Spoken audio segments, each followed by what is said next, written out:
Kita mulai sekarang. Assalamualaikum warahmatullahi wabarakatuh. Waalaikumsalam warahmatullahi wabarakatuh. Alhamdulillahirabbil alamin. Assalatu wassalamu ala asyrofil anbiya'i wal mursalin sayyidina Muhammadin wa ala alihi wa sahbihi ajmain nama ba'du. Pertama, kita bersyukur kepada Allah karena masih dipertemukan kembali dalam kajian rutin seminggu sekali ngumpul bareng di ruang kelas tematik di Lembaga LBGNAS dalam rangka mengikuti kuliah umum materi Ulumul Quran yang pada pertemuan kali ini berjudul Lafadz min ma'in yang artinya dari air. Lafadz min ma'in diambil dari surat An-Nur 45. Karena ayatnya panjang, akan saya bagi secara berseri. Pada pertemuan kali ini, seri yang ke-1.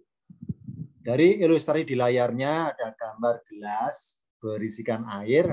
Bahas ini sebagai inti dari materinya tentang air. Pertama, kita buka dulu keseluruhan dari surat An-Nur ayat 45 pada tampilan berikutnya. Saya baca per kalimatnya ya. Yang pertama, wallahu khalaqa, dan Allah telah menciptakan kulla dabbatin, tiap-tiap makhluk melata, min ma'in, dari air. Saya baca per kata min ma'in, dari air. Titik tanda wakof. Faminhum, maka dari sebagian mereka, man yamsi, ada yang berjalan, ala batnihi, atas. Wa minhum, dan dari sebagian mereka, yamsi, ada yang berjalan, ala rijla, ini atas kaki. Wa minhum, dan dari sebagian mereka, man yamsi, ada yang berjalan, ala arba'in, atas 4 kaki. Yakhluqullahu, Allah menciptakan, ma yasha'u, apa yang dia kehendaki. Innallaha, sesungguhnya Allah, ala kulli syai'in, atas tiap-tiap sesuatu, qadirun, maha kuasa. Ini di layarnya saya beri garis merah lafadz min ma'in yang menjadi inti dari materi kita pada pertemuan kali ini. Allah itu menciptakan tiap-tiap makhluk yang melata adalah dari air. Kita bahas apa hikmahnya. Dalam ayat ini ada isyarat bahwa makhluk melata tercipta dari air. Kita buka jawabannya pada tampilan berikutnya. Kalau kita memahami ayat ini secara tekstual, yakni ada kata-kata yang saya garisi warna biru. Ada kata ala batnihi, berjalan dengan perutnya. Dipahami secara tekstual lafadznya, kata dabbatin yang artinya makhluk melata, itu dalam terjemahan Indonesia, dalam bahasa tafsir, diberi keterangan bahwa dabbatin adalah makhluk melata, yakni hewan. Dalam bahasa tafsir, dabbatin adalah hewan. Terbukti ada kata-kata isyarat, yakni hewan berjalan dengan perut, contohnya ular. Hewan berjalan dengan rijla, ini 2 kaki, contohnya ayam. Hewan berjalan dengan 4 kaki, contohnya kambing. Ini dalam bahasa tafsir, dabbatin adalah hewan. Karena ada isyarat berjalan dengan 3 cara. Ada hewan berjalan dengan perut, contohnya ular. Berjalan dengan 2 kaki, contohnya ayam. Berjalan dengan 4 kaki, contohnya kambing. Ini kalau dipahami secara tekstual, letter tekstualnya. Tapi kalau kita pahami secara spiritualnya, jadi muatan isyarat hikmahnya maksudnya, ya ini yang dimaksud dabbatnya adalah bukan hewan, tapi manusia. Dari mana taunya bahwa dabbat itu manusia? Dari lafaz man. Dalam bahasa di Al-Quran, man dengan ma beda, ma apa yang. Kalau man orang yang atau siapa yang. Kalau ma apa yang berkonotasi kepada makhluk tidak berakal. Nah, kalau pakai man bermasuk kepada makhluk yang berakal. Oh, berarti kalau dilihat di sudut pandang lafaz man-nya, Maka dabatin adalah sosok manusia, bukan hewan. Lafat man mengisyaratkan kepada makhluk yang berakal. Man yamsi ala batnihi. Ada manusia yang berjalan atas perutnya. Ini bahasa kiasan ini, mengandung sastra. Wa minhum, dan dari sebagian manusia ada yang berjalan dengan ala rijla ini 2 kaki. Wa minhum, dan dari sebagian manusia ada yang berjalan dengan 4 kaki. Maksudnya apa kaki ya? Nah, ini akan kita bahas pada pertemuan kali ini tentang lafadz man yang kepada makhluk yang berakal alias manusia. Jadi lafadz dabatin kalau dipahami secara pemahaman spiritualnya, yang dimaksud dabatin adalah manusia. Wallahu khalaqa, dan Allah telah menciptakan kulla dabatin, tiap-tiap makhluk melata. Dalam kurung contohnya manusia, min ma'in, dari air. Berhenti. Apa sih dabatin secara bahasa definisinya? Ini saya ngutip dari Kamus Lisanul Arab, Kamus Bahasa Arab. Ada definisi kullu masin alal ardi dabatun. Kullu masin alal ardi dabatun. Kullu masin, tiap-tiap yang berjalan alias bergerak secara fisik, alal ardi yang ada ketergantungan, ala kan nempel ya, yang ada ketergantungan dengan bumi adalah dabatun, makhluk melata. Contohnya manusia dan juga contohnya hewan. Karena dabatin ini kata berjenis benda alias isim kata benda dan tulisannya tanwin, maka pengertiannya umum. Bisa hewan kalau dipahami tekstual, bisa manusia kalau dipahami secara spiritual. Oh, berarti dari keterangan singkat istilah min ma'in, maka dalam diri manusia hakikatnya ada unsur airnya. Karena manusia ke manusia itu dari air. Semua yang bergerak di bumi, contohnya hewan, contohnya manusia, kesemuanya terciptanya dari air. Maka manusia dalam dirinya ada unsur airnya. Air apa maksudnya? Yakni air spiritual berwujud keimanan. Air spiritual berwujud keimanan. Karena ada yang lain Allah nyindir kepada mereka nggak beriman. Inna, sesungguhnya, syarrod dawabi, dabatun jamannya dawabun. Inna, sesungguhnya, syarrod dawabi, buruk-buruknya makhluk melata, indallahi, di sisi Allah. Siapa? Alladzina kafaru, orang-orang yang ingkar alias mengingkari hanya Tuhan Allah, alias nggak mengimani Allah.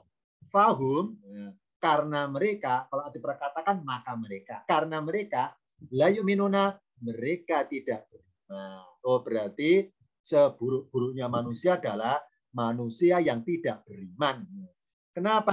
Karena nggak beriman berarti tidak ada unsur airnya dalam diri mereka. Air adalah spiritual berwujud keimanan. Jadi barang siapa nggak beriman, dalam dirinya itu kering, hatinya kering, nggak ada unsur basahnya, berupa air spiritual berwujud keimanan. Maka seburuk-buruk manusia adalah mereka kafaru fahum, karena mereka la yu'minuna, karena mereka tidak beriman.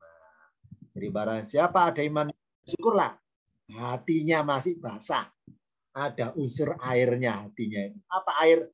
Air spiritual berwujud keimanan. Wallahu khalaqa, dan Allah menciptakan kula dabatin, tiap-tiap makhluk melata, min ma'in, dari air. Jadi manusia secara fisikal, manusia ada unsur tanahnya. Ini dalam pelajaran pas kita dulu sekolah ya, pelajaran apa ya, IPA barangkali ya, atau biologi ya. Manusia tercipta dari tanah. Secara spiritual, manusia ada unsur airnya. Secara fisik ada unsur tanahnya. Secara spiritual ada unsur airnya. Ini secara fisik ya, contohnya kulit, tulang, dan semua organ fisik kita ada unsur tanahnya. Tapi secara spiritual gaibnya ada unsur airnya. Maka sosok manusia yang beriman haruslah karena ada airnya loh ya, haruslah menjelmakan karakteristik air ke dalam perilaku dirinya. Jadi barang siapa tidak berbuat kayak perbuatan air, maka dipertanyakan unsur kemanusiaannya. Karena dalam diri manusia ada unsur airnya. Maka harus menjiwai dirinya ada isi airnya tersebut. Sosok manusia beriman loh ya, yang beriman. Karena hanya orang iman sajalah yang sadar. Kalau yang belum beriman, ya tentunya belum. Tentang ayat ini mereka belum sadar. Maka sosok manusia yang beriman haruslah menjelmakan karakteristik air ke dalam perilaku dirinya. Yang pertama apa sih karakternya air? Yang pertama adalah sifatnya air selalu mengalir ke bawah. Nah, ini ya. Ini contoh dalam gambarnya air terjun ya dari atas mengalir ke bawah ke sungai. Sifat air, apa sifatnya air? Mengalir ke bawah. Maka manusia juga harus menjiwai seperti air, mengalir ke bawah seperti rasa rendah diri di hadapan Allah. Rasa rendah diri itu perasaan menjiwai seperti air. Dalam urusan vertikal, semakin tunduk kepada Allah atau kepadanya. Dalam urusan horizontal, semakin peduli kepada yang lemah. Ini ya. Jadi perbuatan vertikal juga horizontal. Perbuatan vertikal tetap seperti air, ketika berbuat horizontal tetap seperti air. Misalnya teman kita nggak punya pulpen, ya sudah, kalau kita punya pulpen 2, dipinjemi 1. Itu namanya mengalirkan pulpennya kepada yang lebih rendah, yang lebih lemah. Karena dia tempat kosongnya nggak ada pulpen, maka kita mengalirkan diri ke tempat dia berwujud pulpen untuk dia. Sama, air selalu nyari tempat paling rendah. Di mana tempat paling rendah kok nggak ada air, akan dikirimi oleh air itu sendiri ke tempat itu. Nah, ya. Dalam urusan vertikal, semakin tunduk rendah kepadanya, jadi semakin kita alim soleh, justru semakin tunduk kepada Allah. Semakin kita kenal Allah, justru semakin takut. Ya, takut kalau Allah nggak meridhoi amalan kita. Jadi semakin kenal Allah, maka semakin takut kepadanya. Kalau berbuat salah sedikit aja takut. Ya, semakin malu kelihatan olehnya. Ini ya. Oh, berarti urusan vertikal juga menjiwai seperti air, tunduk rendah kepadanya, dan urusan horizontal semakin peduli kepada yang lemah. Itu sifatnya air. Ini fotonya Fir'aun. Ini saya ngutip dari situsnya Museum Kesultanan Mesir. Ini Fir'aun ya. Dari berbagai banyak mumi-mumi di Mesir. Ada satu mumi yang disimpan di museum, di etalase kaca kelihatan. Jadi mumi Fir'aun yang diceritakan di Al-Quran, yang diabadikan jasadnya. Allah nyatakan di surat Yunus. Maaf ya, karena kecil Arabnya saya baca. Fal yauma, maka pada hari ini, nunat jika kami menyelamatkanmu, wahai Fir'aun, danika dengan badanmu. Litakuna, supaya kamu menjadi apa? Ayatan liman kholfaka, menjadi tanda dalam kurung tanda kekuasaan liman kholfaka, bagi siapa yang di belakangmu alias sepeninggal. Wa inna katsiron, dan sungguhnya kebanyakan minan nasi dari manusia an ayatina, terhadap ayat-ayat kami la qabiluna, sungguh mereka dalam kurung orang-orang yang lalai. Fir'aun di Al-Quran selalu jadi bahan omongan ya oleh Allah, jadi bahan contoh pembicaraan, contoh manusia buruk ya. Kalau tadi inna sarod dawabi aladina kafaru, sesungguhnya seburuk-buruk makhluk melata adalah orang yang tidak beriman. Nah, dari banyaknya makhluk melata yang tidak beriman, Allah contohkan satu yang paling menonjol unsur kekafirannya, unsur pengingkarannya adalah Fir'aun. Ini makanya Fir'aun di berbagai ayat di Al-Quran sering dipakai contoh manusia buruk, contoh perilaku buruk yang tidak ada unsur airnya sama sekali. Jadi apa? Nggak ada unsur merendahnya di hadapan Allah, nggak ada unsur peduli kepada yang lemah. Malah dia mentang-mentang mengaku sebagai Tuhan yang Maha Tinggi.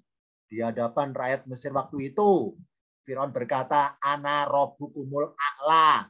Wahai warga Mesir, ana akulah robbukum, Tuhan kalian al-a'la, yang paling tinggi. Nah, Tuhannya Musa kalah denganku.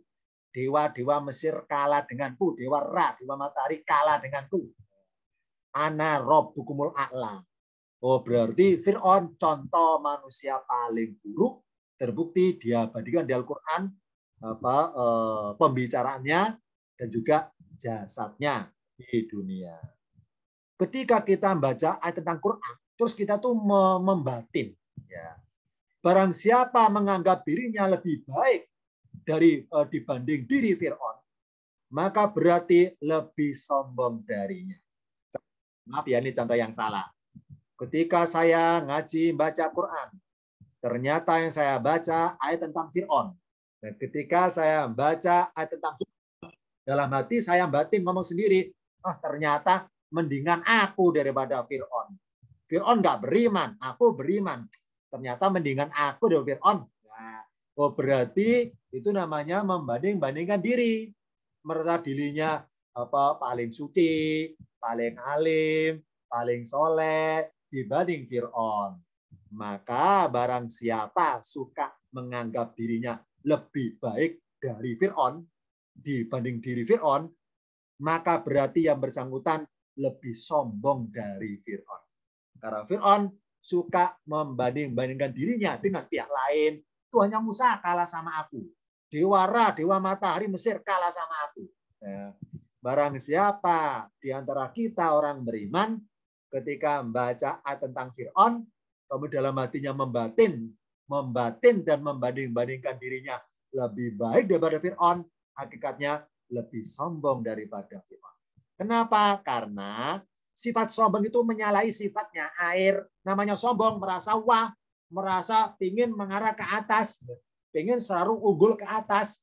Sedangkan air alirannya nggak ke atas, malah ke bawah. Ini berarti barang siapa punya sifat sombong, itu menyalahi sifatnya air. Ingat ya, orang beriman harus sadar ada unsur air dalam diri.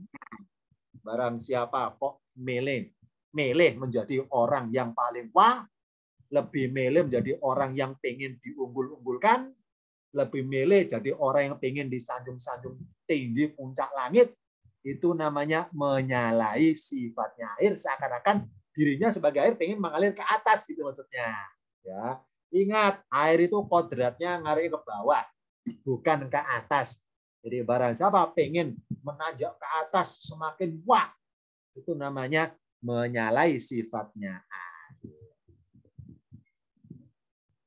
Janganlah kita mengatakan seperti ini. Ya Allah, ternyata masih mendingan aku daripada Fir'aun.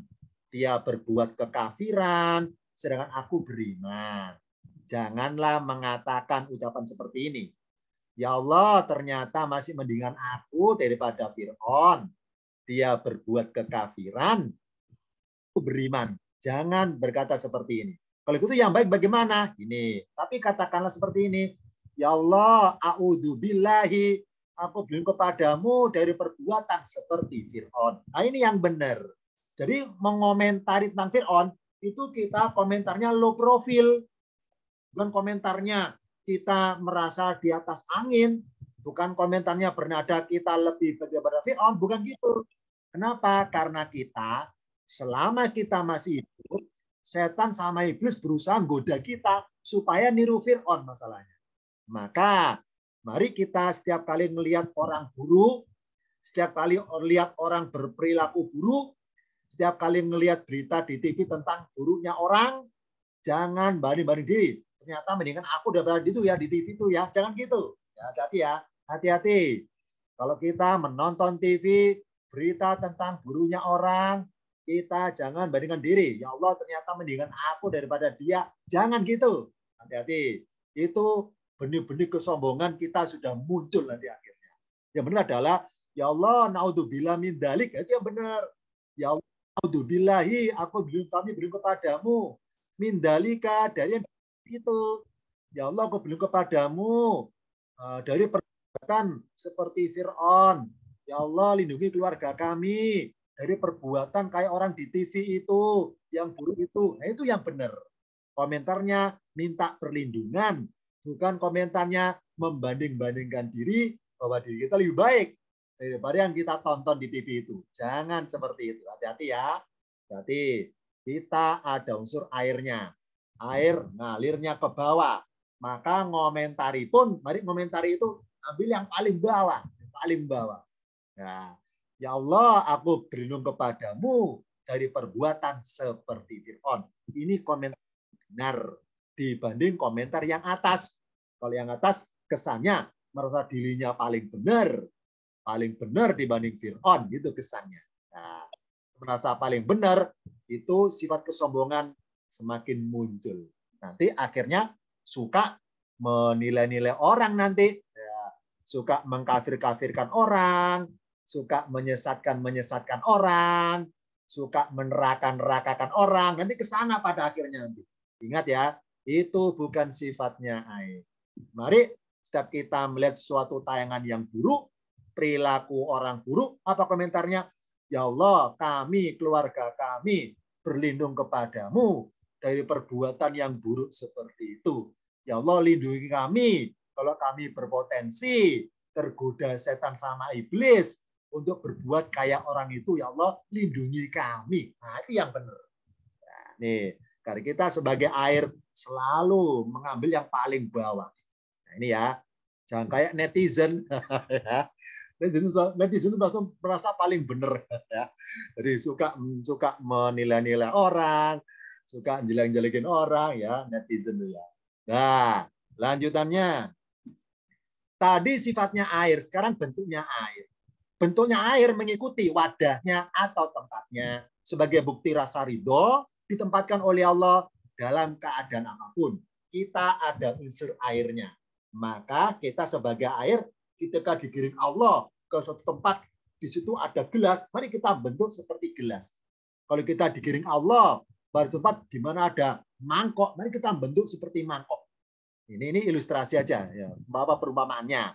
Kalau kita digiring Allah pada keadaan di mana di situ tempatnya botol, mari kita bentuk seperti botol. Nah, karena air bentuknya ngikuti wadahnya, ngikuti tempatnya. Ini contohnya. Jadi misalnya ada gelas, air saya masuk ke gelas, terus gelasnya berontak. Enggak, saya nggak mau. Saya nggak mau kayak gelas, saya pinginnya kayak botol. Itu namanya air sudah keluar dari kodratnya. Air sudah keluar dari fitrahnya. Air sudah keluar dari karakternya. Nah, ini nggak boleh kan ya. Nah, jadi saya marah-marah, wahai air, kamu kan air. Ketika aku tuangkan ke mangkok, harus bentuk mangkok. Nggak boleh berontak, pengen tetap jadi gelas. Nggak boleh. Nah, ya. Sama dengan kita. Kalau kita digiring Allah pada segala keadaan apapun, harus siap memaksimalkan keadaan itu. Contoh misalnya, saya digiring Allah menjadi seorang pedagang. Maka mari kita maksimalkan bagaimana sih menjadi pedagang yang benar itu. Bagaimana sih menjadi pedagang yang Allah ridhoi itu. Nah, kita maksimalkan berdagangnya. Tidak nipu konsumen, tidak nyali aturan, dan sebagainya. Kalau kita digiring Allah pada keadaan di mana kita misalnya menjadi dalam suatu peradilan hakim misalnya, mari kita maksimalkan secara profesional. Bagaimana hakim yang benar menurut Allah itu bagaimana? Oh, tegas, oh, adil, oh, bijaksana, oh, jujur, dan sebagainya. Itu namanya mengikuti wadahnya dimaksimalkan. Alias dalam suatu profesi harus dimaksimalkan. Profesionalnya itu dimaksimalkan. Jangan setengah-setengah. Berarti air ketika dituang ke mangkok, nggak boleh bentuk setengah mangkok, nggak boleh. Harus menyeluruh mangkoknya gitu. Kalau air dituangkan ke gelas, nggak boleh bentuk setengah gelas, nggak boleh setengah-setengah, harus total. Harus total. Nah, harus total. Ibarat kita acting dalam film, harus total actingnya. Nah, harus total. Jika air dialirkan ke dalam gelas, maka air harus memenuhi gelas, alias ridho membentuk dirinya seperti gelas. Nah, ini ya, sifatnya air mengikuti tempatnya. Ini kalau dalam gelas loh ya. Contoh yang lain. Jika air dialirkan ke dalam mangkok, maka air harus memenuhi mangkok. Alias ridho membentuk dirinya seperti mangkok. Ya, air selalu punya sifat ridho. Ya, dimasukkan kemanapun maksimal bentuknya. Ya, maksimal apa? Ridho. Ridho mengikuti bagaimana maunya yang mengalirkan itu. Gitu. Ya. Ridho, nggak pernah berontak. Ya. Air dimasukkan ke mangkok, nggak mungkin berontak dia pengen bentuk gelas, nggak mungkin. Selalu bentuk mangkok. Nah, ketika air dimasukkan ke gelas, nggak mungkin airnya berontak pengen membentuk mangkok, nggak mungkin. Selalu bentuk gelas. Jadi memaksimalkan diri ke dalam bentuk itu. Itulah cirinya air, yakni ridho. Ridho apa? Ridho ditempatkan kemanapun dan ridho dibentuk jadi apapun. Jadi ibarat Musa punya tongkat, tongkatnya Musa, terserah Musa mau diapain tongkatnya itu.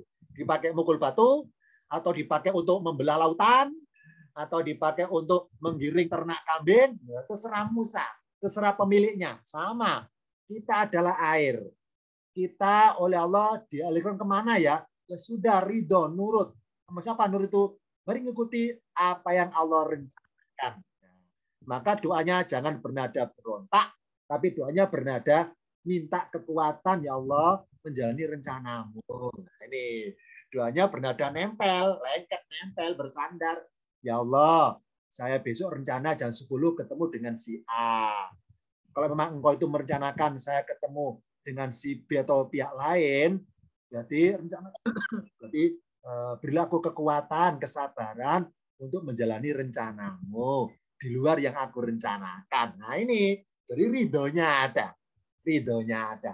Kayak sifatnya air, apa bentuknya mengikuti wadahnya. Jika kita ditempatkan dalam keadaan taat beribadah, maka bentuklah diri kita sepenuh ikhlasnya.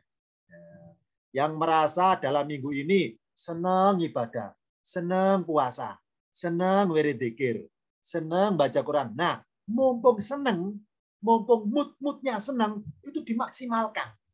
Dimaksimalkan apa? Ikhlasnya. Mumpung senang ibadah.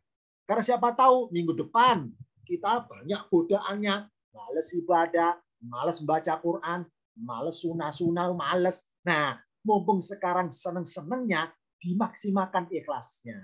Ibarat air sebagai air itu Allah masukkan ke gelas, dimaksimalkan bentuknya seperti gelas. Ya, mumpung lagi mood-moodnya senang ibadah, dimaksimalkan sepenuh-penuhnya ikhlasnya itu. Jangan tanggung-tanggung, jangan setengah-setengah. Ini kita sebagai air harus sepenuh gelas ikhlasnya kita. Jika kita ditempatkan oleh Allah dalam keadaan terlanjur berdosa, maka bentuklah diri kita sepenuh tobatnya. Jangan setengah-setengah tobatnya. Ya. Barang siapa dalam minggu ini sedang merasa berdosa kepada Allah. Nah, mumpung sadarnya ada bahwa sedang berdosa, dimaksimalkan tobatnya. Kita ibarat air, dikirim kepada gelas, yang itu ada perbuatan dosa. Mari dipenuhi gelasnya dengan sepenuh perbuatan amalan taubatnya itu. Agar kita seperti air, tobatnya jangan setengah-setengah, dimaksimalkan. Istighfarnya dibanyakkan. Kemudian menyesal tangisannya, sungguh-sungguh nangisnya. Bukan tangisan settingan. Bukan tangisan diedit ya, kalau di sinetron ya. Dimaksimalkan tangisnya sungguhan. Tangis yang murni adalah tangis ketika sendirian di hadapan Allah. Itu murni itu, murni. Kalau tangis depan kamera, namanya tangis demi konten. Ya, nangis demi konten nih. Nangis yang ikhlas murni adalah nangis yang ketika sendirian. Nggak ada saksinya.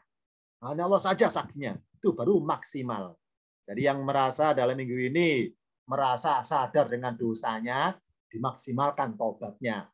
Kita sedang digiring Allah pada suatu gelas, di mana sudah ada perbuatan dosa, dan terlanjur kita kerjakan.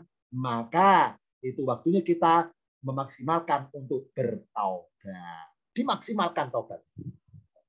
Jika kita ditempatkan oleh Allah dalam keadaan tertimpa musibah, jadi korban penipuan, jadi korban penganiayaan, jadi korban kedoliman, Maka bentuklah diri sepenuhnya sabarnya.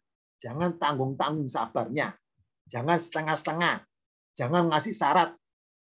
Tiada maaf bagimu. Sabar saya sudah habis. Stoknya sudah habis tahun kemarin. Sekarang tahun yang baru masalahnya. Jangan seperti itu. Dimaksimalkan sepenuh gelas sabarnya itu. Kita dikenal Allah sebagai objek. Wadaka maf'ulun. Kita sebagai maf'ul masalahnya. Dimaksimalkan sebagai objek.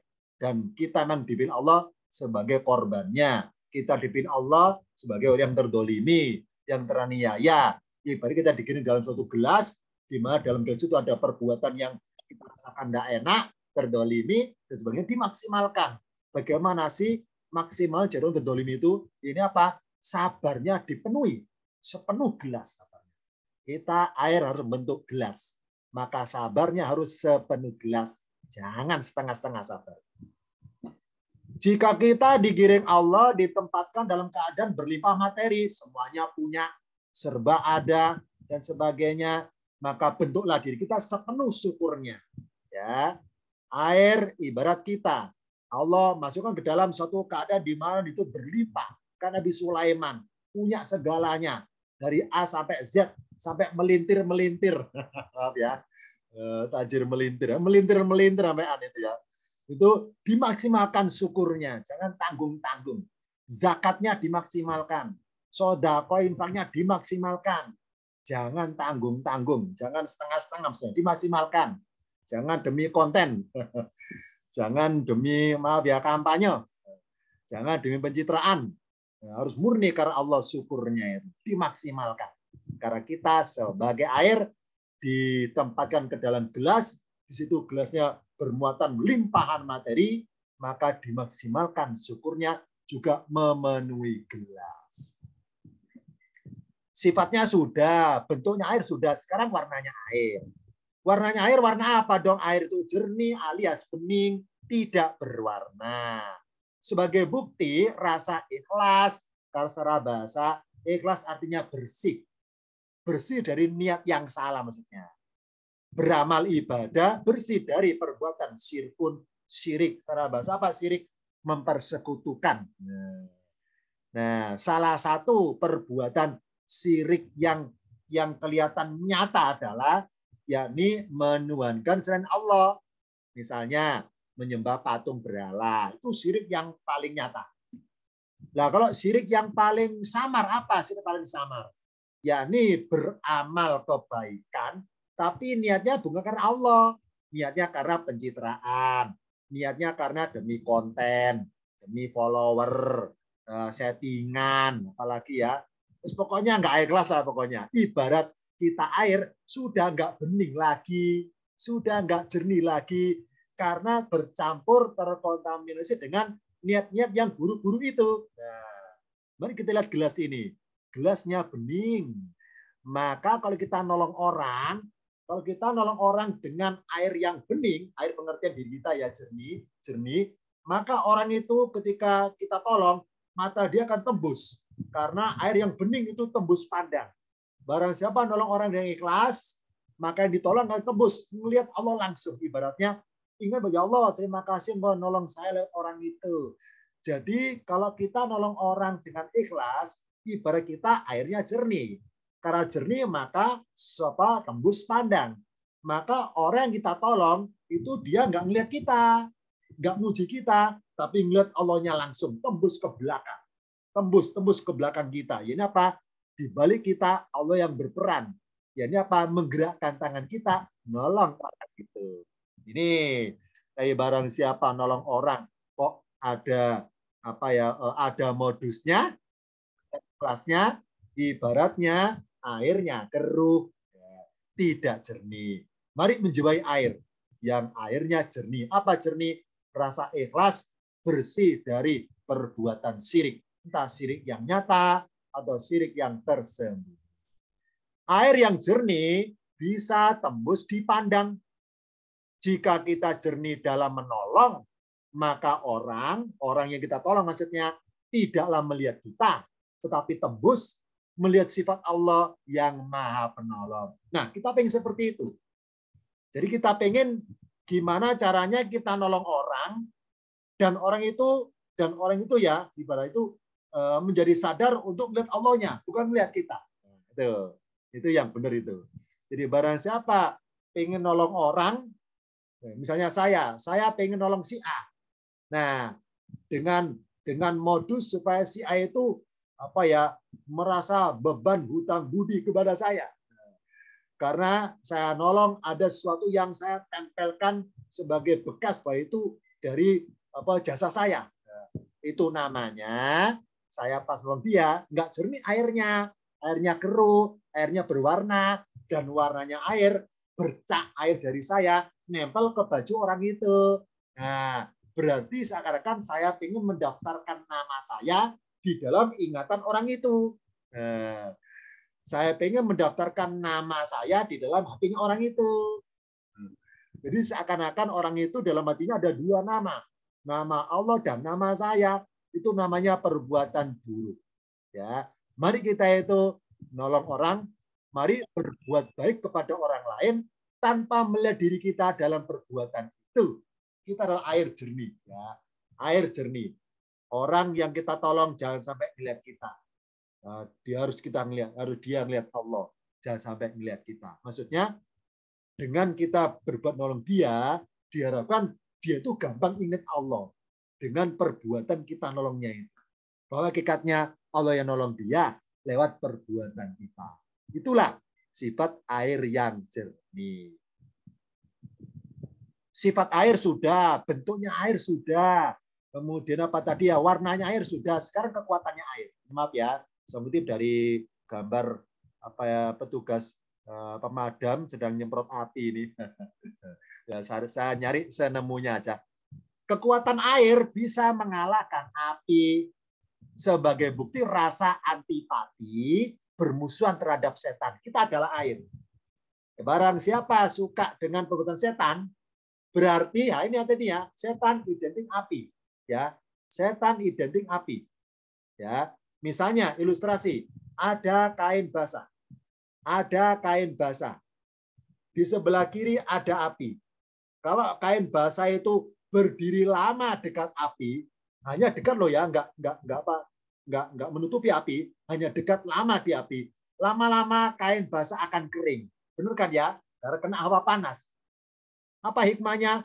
Barang siapa ngaku beriman, kemudian dekat dengan hal-hal sifatnya kemaksiatan, hal-hal sifatnya ke neraka, itu akan gampang mengeringkan imannya. Kita itu adalah unsur air. Maka jangan dekat-dekat dengan api. Nah, kalau kecuali kita unsur airnya, volumenya besar. Saya berwujud air. Air sebanyak misalnya satu tangki truk. Nah, saya pengen dekat dengan api. Api hanya sekian derajat menyalanya, hanya kecil. Maka air bisa mengalahkan api. Makanya pemadam kebakaran selama stok airnya masih ada dalam tangkinya itu, otomatis api sebesar apapun bisa dipadamkan. Kenapa? Karena kekuatan api jumlahnya masih kalah dengan volume jumlah air. Tapi barang siapa airnya dikit alias imannya masih tipis, imannya belum tebal, jangan dekat-dekat dengan amalan-amalan yang berwujud api neraka. Nanti khawatir akan gampang tergoda menjadi kering imannya. Nah, mari kita kuatkan iman kita seperti bagaimana kuatnya atau jumlah volumenya air untuk bisa memadamkan api. Jadi barang siapa nggak suka menjadi kain basah, pengennya jadi kain kering, terus bergaul dengan api, ya akan terbakar. Akan terpengaruh setan maksudnya. Jadi barang siapa ingin jadi air saja, nggak usah pakai kain, maka aman. Api nggak berani dekati. Justru api semakin lari kalau dekati air. Ya. Tapi barang siapa ingin jadi kain yang basah, berarti dua unsur air dan unsur benda padat kain. Ya, itu mengkhawatirkan. Maksudnya apa? Barang siapa hatinya murni isinya air, maka aman. Tapi barang siapa hatinya itu isinya air dan juga isinya benda. Apa benda? Cinta kebendaan, cinta duniawi. Itu mengkhawatirkan. Nah, ingat ya, benda padat bisa menyerap air. Jadi barang siapa cinta duniawi, maka dunia akan menyerap air spiritual iman kita, diserap oleh benda itu. Ya, akhirnya kita disetir oleh duniawi. Ibarat maaf ya, saya punya mobil, harusnya saya menaiki mobil. Tapi karena saya itu terlalu cinta kepada kebendaan mobil, maka akan berbalik. Mobil akan menaiki saya. Ini contohnya. Mari kita hati harus murni air. Berarti segala benda-benda dalam hati segera dikeluarkan. Kalau nggak dikeluarkan, nanti menyerap air kita. Ya, nanti air kita jadi kering. Isinya benda padat semua nanti. Nah, kita adalah air. Air bisa mengalahkan api. Sebagai bukti rasa antipati, permusuhan terhadap setan. Ada catatan hadis Rasul, saya baca per kalimat ya. An Abdillah, dari Abdullah bin Amrin bin Amru. Qala, dia berkata, rojakna, suatu hari dalam kurung ya, suatu hari rojakna, kami pulang ma Rasulillah sallallahu alaihi wasallam, pulang bersama Rasul sallallahu alaihi wasallam, min Makkata ilal Madinati, dari Mekah ke Madinah. Ini Abdullah bin Amru ini cerita. Suatu ketika kami, namanya kami berarti nggak 2 orang saja, bersama-sama yang lain maksudnya. Kami rojakna ma'a Rasulillahi. Kami suatu ketika kembali pulang bersama Rasul dari Mekah ke Madinah. Ini adegan peristiwanya. Hatta idza kunna bima'in bitoriki, sehingga di pertengahan jalan, saya baca Arabnya dulu ya. Hatta idza kunna bima'in bitoriki ta'jala qaumun indal asri fatawaddau wa hum ijalun fantahaina ilaihim. Sehingga di pertengahan jalan kami sama Rasul berhenti ketika kami tiba di suatu tempat yang ada airnya. Maka kami dapati sekelompok manusia dalam keadaan tergesa-gesa, cepet-cepetan mengambil air wudhu. Jadi wudhunya asal-asalan. Tergesa-gesa ngambil wudhu karena waktu asar hampir habis. Maka kami menghampiri mereka. Jadi Abdullah bin Amr cerita, kami sama Rasul suatu ketika OTW dari Mekah ke Madinah. Di tengah jalan ketemu suatu kaum yang ingin sholat asar. Nah, terus kami ikut juga ke situ, bergabung ke situ. Ternyata kaum itu karena asarnya mau habis waktunya, maka ada yang wudhunya asal-asalan. Karena takut ketinggalan jamaah atau takut habis waktu asarnya lewat. Wa aqabuhum taluhu lam yamassaha al-ma'u. Faqala Rasulullah sallallahu alaihi wasallam. Jadi kami dapati tumit kaki mereka kering tidak dibasahi air. Maka Rasul sallallahu alaihi wasallam menegur, berkata nada negur. Jadi Rasul melihat ada orang itu wudhunya kakinya masih kering, asal-asalan kakinya. Basuh kaki itu nggak maksimal maksudnya. Ibarat air itu dimasuk ke gelas, nggak maksimal seperti gelas misalnya ya. Ini setengah-setengah bentuknya. Ya, itu ilustrasi kalau dalam gelas. Sama di sini, basuh kaki wudhu itu asal-asalan, nggak maksimal. Rasul komentarnya berada menegur. Apa teguran Rasul? Kita buka tampilan berikutnya. Wailun, kata Rasul langsung ngasih komentar. Celakalah. Lil aqabi, maaf ya ini ketikannya terlalu nyambung. Lil aqabi minan nari asbigul wudu'a. Celakalah bagi tumit kaki yang tersentuh api neraka. Nanti di akhir tersentuh ini. Karena tidak basah oleh air wudhu. Asbihu, sempurnakanlah wudhu. Nah, secara bahasa, hadis Rasul pakai asbihu, ya pakai sin, asbihu. Aslinya pakai sod, asbihu, dikata si bogotawai, si bogotun, celupan ya. Asbihu, sama dengan pakai sod, asbihu. Sempurnakanlah, apa celupkanlah. Maksudnya apa? Untuk memastikan basahnya itu maksudnya. Supaya jelas basahnya itu. Nah, berarti air wudhu yang menyiram badan kita itu di akhirat Allah abadikan. Allah abadikan. Ya. Makanya, maaf ya ini ilustrasi aja. Makanya kenapa orang yang tidak beriman, yang nggak nyembah Allah, kenapa terbakar di neraka ketika menyeberang neraka? Sebenarnya jawabannya, karena dalam dirinya tidak ada unsur basahnya sama sekali. Nah, jadi apa hikmahnya ya? Basuh kaki kok sampai mata kaki? Ini para ulama-ulama ahli hikmah memberikan penafsiran bahwa batasan mata kaki ini adalah areal genangan api neraka ketika menyeberang. Jadi ibaratnya pada banjir air, genangan air. Nanti di akhirat manusia rutenya ke surga itu nyebrang neraka. Nah, nyebrang neraka itu ada genangan api. Genangan api setinggi mata kaki. Nah, dengan Rasul bilang bahwa celakalah kaki yang akobina. Apa akobina? Kaki yang sampai batas mata kaki itu enggak basah. Celakalah, akan terbakar nanti di neraka. Kenapa terbakar ketika menyeberang? Karena enggak ada unsur basahnya alias kering.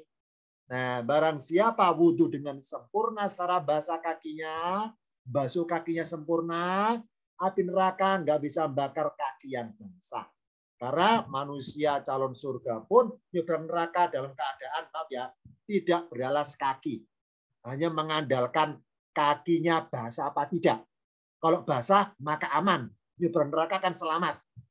Tapi kalau kakinya kering, akan terbakar. Nah, ini ya. Ini hikmahnya agar kita ketika berwudu tidak formalitas. Mari mulai sekarang. Pas kita basuh kaki ketika wudu, penghayatan, ya Allah, semoga dengan kaki saya ini Allah, selamatkanlah saya. Abadikan basahnya kaki saya ini. Jadi setiap kita basuh kaki kita wudu, ingat nyebrang neraka. Ke sana supaya wudunya khusyuk, ya, supaya nggak formalitas, ya, supaya nggak salah-salah. Ya. Jadi menghadirkan kehadiran Allah nggak ketika sholat saja, sebelum sholat pun sudah hadir dengan Allah. Berupa apa? Ketika malam wudhu, merasa bercengkrama dengan Allah, batin. Ya Allah, dengan saya basuh kaki saya ini, kaki inilah nanti di akhirat apa organ fisik yang pertama kali apa tergenang dalam genangan api neraka itu.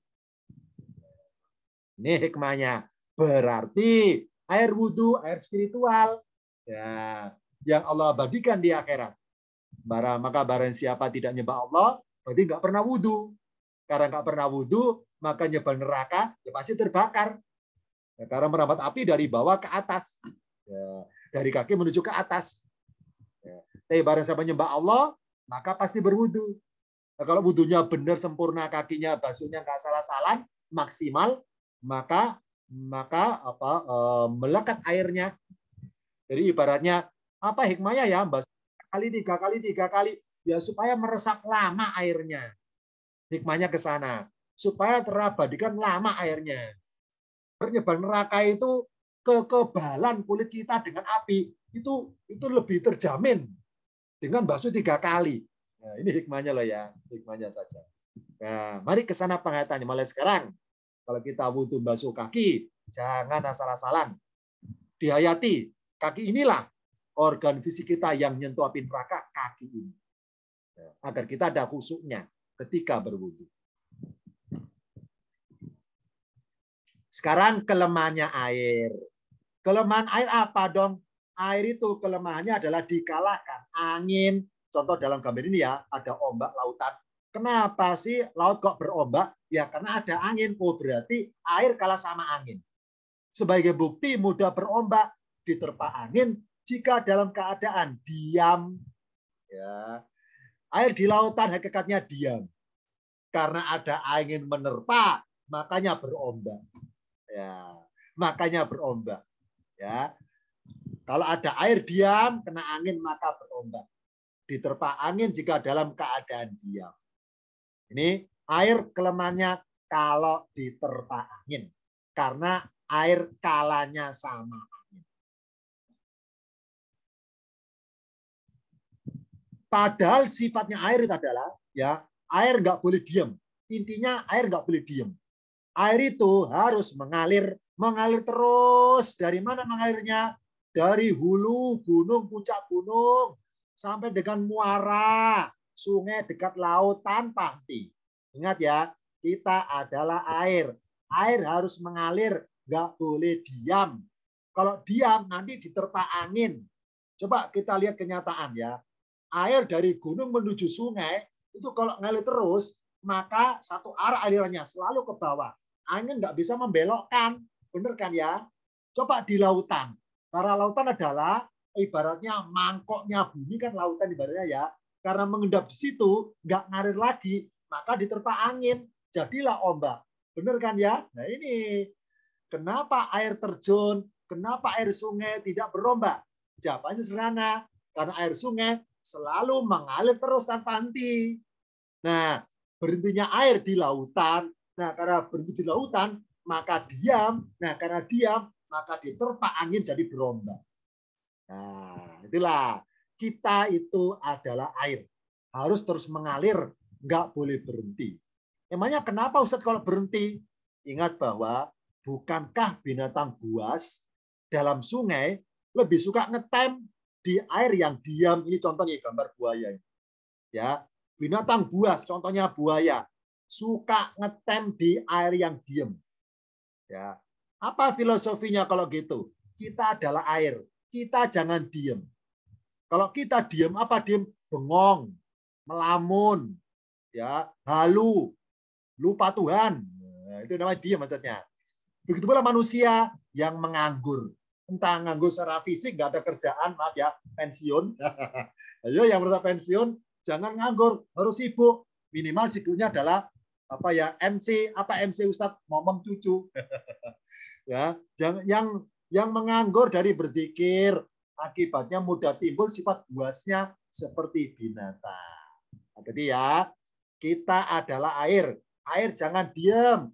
Kalau air diam, gampang diterpa angin, gampang diprovokasi, gampang dihipnotis, gampang diguna-guna, gampang di magic, gampang dikompori, gampang ya pokoknya diapa-apain oleh pihak lain pokoknya. Nah, itu ya. Kita jangan diam. Kalau diam, nanti sifat binatangnya muncul, ya, jadi buas, jadi galak, jadi semena-mena, jadi mentang-mentang, jadi tidak manusiawi lagi karena unsur kebinatangan dominan, kayak buaya ngetem di air yang tenang. Kita jangan menjadi air yang harus mengalir terus. Oleh karena itulah air dalam diri kita harus terus digerakkan. Digerakkan apa? Mengalirkan diri, alias mendahului, menyibukkan diri dalam kebaikan sebelum nafsu kita menyibukkan kita dalam keburukan. Ya, jadi mari menyibukkan diri. Selama itu kebaikan loh ya. Daripada diam diam itu nih berpotensi setan iblis mendominasi nanti. Ya, mari mumpung belum disibukkan oleh nafsu, mari menyibukkan diri dengan hati iman kita itu. Nah, jadi kasarnya senganggur-nganggurnya kita jangan diem. Ya, minimal apa? Ya minimal pencet-pencet handphone ya. Balas chat, balas SMS. Maaf ya. Pokoknya harus sibuk lah. Ini sibuk kebaikan loh ya. Mendahului menyibukkan diri dalam kebaikan. Selama itu kebaikan, tidak masalah. Bernilai ibadah kalau kebaikan. Ya, daripada diem, ya, sebelum nafsu menyibukkan kita dalam keburukan. Ingat ya, kita tuh kalanya sama angin. Kalau kita diem, air laut kenapa kok diterpa ombak? Karena air laut hakikatnya diam. Sedangkan sungai dari gunung sampai ke bawah, sungai airnya nggak pernah diam. Air kalau diam akan ngetem banyak penyakit. Menjadi sarang nyamuk, sarang binatang buas, benar kan ya? Pokoknya sarang-sarang unsur kebinatangan itu suka ngetem di air yang diem. Kita sebagai air jangan diem, ya, jangan bengong, jangan halu, jangan melamun, ya. Pokoknya harus sibuk, pokoknya sibuk. Lanjutannya mendekati kesimpulan. Manusia yang beriman haruslah menjelmakan karakteristik air ke dalam perilaku dirinya. Yang pertama tadi apa? Sifatnya air mengalir ke bawah sebagai wujud rasa rendah diri di hadapan Allah dan di hadapan manusia, peduli kepada yang lemah. Yang kedua apa tadi? Bentuknya air mengikuti tempatnya sebagai wujud rasa ridho diapa-apain Allah. Rasa ridho dikirim kemanapun maunya Allah. Kemanapun rencana Allah, rasa ridhonya ada. Warnanya air apa? Jernih, bening, tembus pandang ikhlasnya. Bersih dari niat yang salah. Niat yang selain karena Allah maksudnya. Berikutnya apa? Kekuatan air bisa ngalahkan api. Kalau airnya itu volumenya banyak. Apinya bisa dipadamkan sebagai rasa antipati dengan api. Kelemahannya air apa? Dikalahkan angin. Maka kita kalau punya rasa diam, jangan berlama-lama dalam kediaman kita. Jangan berlama-lama ya. Harus segera punya kesibukan dan perhatian. Agar kita sebagai air terus mengalir. Pada pertemuan kali ini hanya kita bahas dari lafaz wallahu khalaqal dabatin. Sedangkan lafaz faminhum dan seterusnya akan bersambung pada seri yang kedua.